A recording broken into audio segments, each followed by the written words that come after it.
I often tell you that I think I am the best at expressing my feelings to you in writing, but today I don't know that there are any words in person or in writing that can tell you how I feel. I've told you before that as a little girl I dreamed of marrying someone like you, someone who was kind, smart, and made me laugh, someone who had a soft heart and would make an amazing father, and someone who had a love of God and the land. For a while I didn't know if I would find that person, but you are all that and so much more. When I first met you, I knew you were something special, and now I'm so lucky to call you my best friend. They say that when you meet the person you're meant to be with, you just know, and with you, I've always known. The last 3 years together have truly been a dream and been 3 of the best years of my life. It is amazing to have so many new and wonderful adventures with the person you know you're going to spend forever with.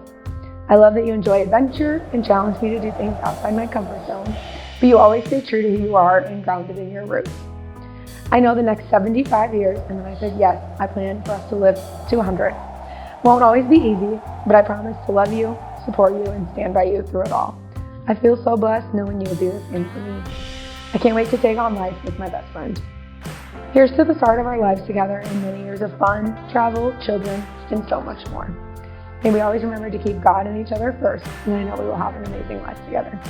And then it says, see you at the altar, love. Aww. The future Mrs. Larkey. Thank you. Love you.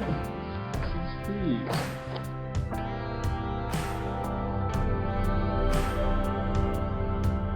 To my wife, the love of my life, Grace Marie. I can't believe we're finally to that day I get to call you my wife. We've come a long ways since that little country bar on Welch Ave where we first met. It's been 3 years now, but it feels like I've known you for a lifetime. To me, it's all the little things you do that make me feel so loved. The times we eat supper holding hands the whole time.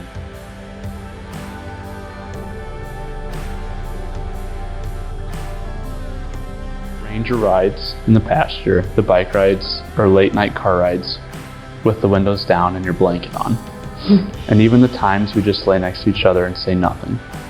Although not every minute is spent smiling and laughing, I truly love every second I spend with you. Sometimes the house projects don't go as planned, the backsplash, or we try to make malts and it spills all over the entire kitchen, and sometimes it's more serious than that. But through the good and the bad, I know we'll be by each other's side through it all. I remember telling you when we first met that you're the kind of girl I would marry. Well, here we are. Although I didn't know you much when I first said that, I knew you were something special. As we spent time between classes, meeting up in Kilby Hall, I got to know more and more about you. What an amazing woman you are. It sounds cheesy, but you're absolutely beautiful inside and out. You're the most thoughtful, kind-hearted, caring person I know, and it's pretty cool that you can throw down a shot in beer, wine, and spirits, or do a headstand at the bar with my 40-year-old coworker. I admire the woman you are. In my eyes, you'll be the best wife and mother to our children a man could ask for. I can't believe I am getting to marry the love of my life, my best friend, and the woman of my dreams. I'm so excited to spend the rest of my life with you, my one and only. I love you. Oh, thank you. That was so sweet. Thank you. We are so blessed tonight to be here to celebrate Grace and Austin and to stand up beside our sister as she says I do and starts the rest of her life with this wonderful man. A few years ago, I got married in this very place, and I was sitting where Grace was, and Grace and Hannah came up with the best wedding speech. I thought it was phenomenal. It had everything. It had humor, it had memories, it had anecdotes, a little advice, quotes, everything. So when I a little belatedly realized I was going to have to come up here and talk about Grace and Austin, I remembered Hannah was a part of that great speech.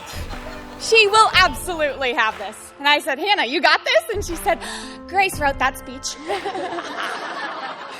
True. So, here we are. Not the speech writers, not the speech givers, giving a speech to her.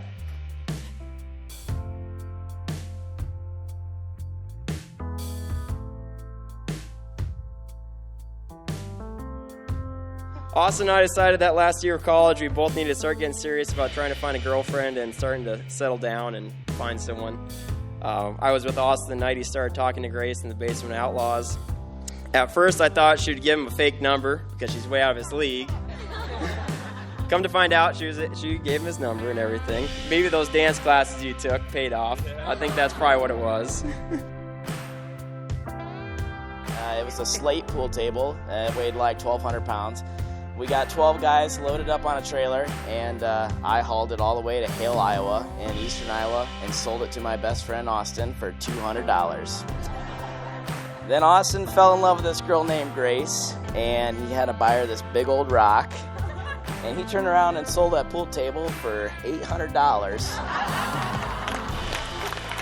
And I never saw a dime of the profit on that.